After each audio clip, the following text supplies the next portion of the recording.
Noong nakaraan, inimbitahan ako ni boyfriend na sumama sa dinner kasama ang dati niyang barkada sa college. Sabi ko, okay lang. Gusto ko rin naman makita kung sino yung mga dating kaibigan niya, kahit hindi ako ganun ka-excited. Dumating kami sa restaurant, maayos naman sa umpisa. Hanggang sa huli nang dumating yung isa niyang babaeng kaibigan. Wala pa akong isang minuto na nakakaharap sa kanya nang literal na tiningnan niya ako mula ulo hanggang paa, tapos sinabi ng may ngisi, "Oh. So ikaw pala yung current." Cute. Tahimik ang buong mesa. Wala ni isa sa kanila ang nagsalita. Itsurang umiiwas silang lahat. Walang nagsabing, "Oy, wag ganon."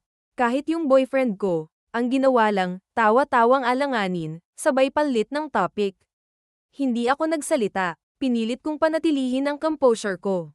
Pero sa totoo lang, para akong sinampal sa harap ng lahat. Mga 20 minuto akong nakaupo roon, tahimik, iniisip kung dapat ko bang tiisin o palampasin. Pero naisip ko, hindi ko na trabaho pasayahin ang grupo ng mga taong walang respeto.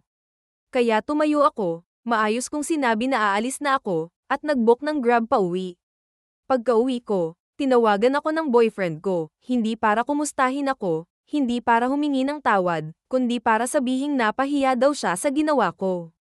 Sabi niya, ginawa mo kasing big deal. Dapat chill ka lang. Wala naman siyang ibig sabihin dun. Ang ending, gusto pa niya akong mag-sorry.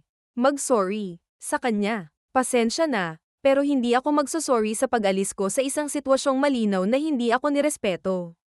Hindi ako bata, hindi ako emosyonal. Pero hindi rin ako basahan na basta-basta na lang papayag mabastos at hinahayaan ang mga taong sanay sa toxic o mambastos. Hindi ko ugali ang umalis nang walang paalam. Pero hindi ko rin ugali ang manahimik habang ginagawang katatawanan ang dignidad ko. Kung ikaw yung babae sa ganong eksena, titingnan, lalaitin, at tatawaging the current sa harap ng taong dapat ay may respeto sa'yo, magtitiis ka ba? Tatawanan mo lang ba?